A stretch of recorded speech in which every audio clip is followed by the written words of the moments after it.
بسم اللہ الرحمن الرحیم۔ عورتوں کا اعتکاف کیسے ہوگا؟ تو عورتوں کے لیے اعتکاف گھر کی مسجد میں ہوگا، اور وہ اسی طرح کہ گھر میں جو جگہ نماز پڑھنے اور عبادات کرنے کے لیے بنائی گئی ہو اسی جگہ اعتکاف میں بیٹھ جائیں۔ اگر گھر میں نماز کے لیے کوئی مستقل جگہ بنی ہوئی نہ ہو اور کسی وجہ سے ایسی جگہ مستقل طور پر بنانا بھی ممکن نہ ہو تو گھر کے کسی بھی پاک حصے کو عارضی طور پر اعتکاف کے لیے مخصوص کر کے وہاں عورت اعتکاف کر سکتی ہے۔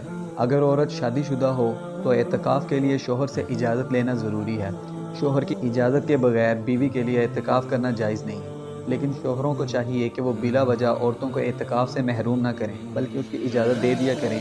اگر عورت نے شوہر کی اجازت سے اعتکاف شروع کر دیا، بعد میں شوہر منع کرنا چاہے تو اب منع نہیں کر سکتا، اور اگر منع کرے گا تو بیوی کے ذمہ اس کی تعمیل واجب نہیں۔ عورت کے اعتکاف کے لیے یہ بھی ضروری ہے کہ وہ پاکی کی حالت میں ہو اور روزے دار بھی ہو، لہٰذا اگر پاک رہنے کا غالب گمان ہو تو مسنون اعتکاف کرے ورنہ نفلی اعتکاف کر لے۔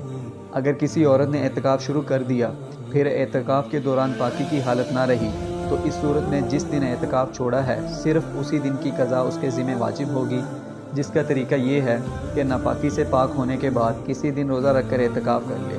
اگر رمضان کے دن باقی ہوں تو رمضان میں قضا کر سکتی ہے، اس صورت میں رمضان کا روزہ ہی کافی ہو جائے گا۔ لیکن اگر پاک ہونے پر رمضان ختم ہو جائے تو رمضان کے بعد کسی دن خاص طور پر اعتکاف ہی کے لیے روزہ رکھ کر ایک دن کے اعتکاف کی قضا کر لے۔ عورت نے گھر کی جس جگہ اعتکاف کیا ہو وہ اس کے لیے اعتکاف کے دوران مسجد کے حکم میں ہے، وہاں سے شرعی ضرورت کے بغیر ہٹنا جائز نہیں۔ وہاں سے اٹھ کر گھر کے کسی اور حصے میں نہیں جا سکتی، اگر جائے گی تو کوئی اعتکاف ٹوٹ جائے گا۔ جن ضروریات کی وجہ سے مردوں کے لیے مسجد سے نکلنا جائز ہے ان میں عورتوں کے لیے بھی جائز ہے، اور جن کاموں کے لیے مردوں کو مسجد سے باہر نکلنا جائز نہیں ان کے لیے عورتوں کو بھی اپنی جگہ سے ہٹنا جائز نہیں۔ اس لیے عورتوں کو چاہیے کہ اعتکاف میں بیٹھنے سے پہلے ان تمام مسائل کو اچھی طرح سمجھ لیں جو بھی بیان ہوئے ہیں آپ کے سامنے۔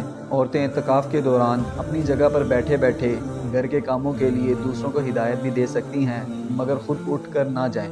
نیز بہتر یہ ہے کہ اعتکاف کے دوران ساری توجہ تلاوت، ذکر، تسبیحات اور عبادت کی طرف رہے، دوسرے کاموں میں زیادہ وقت صرف نہ کریں۔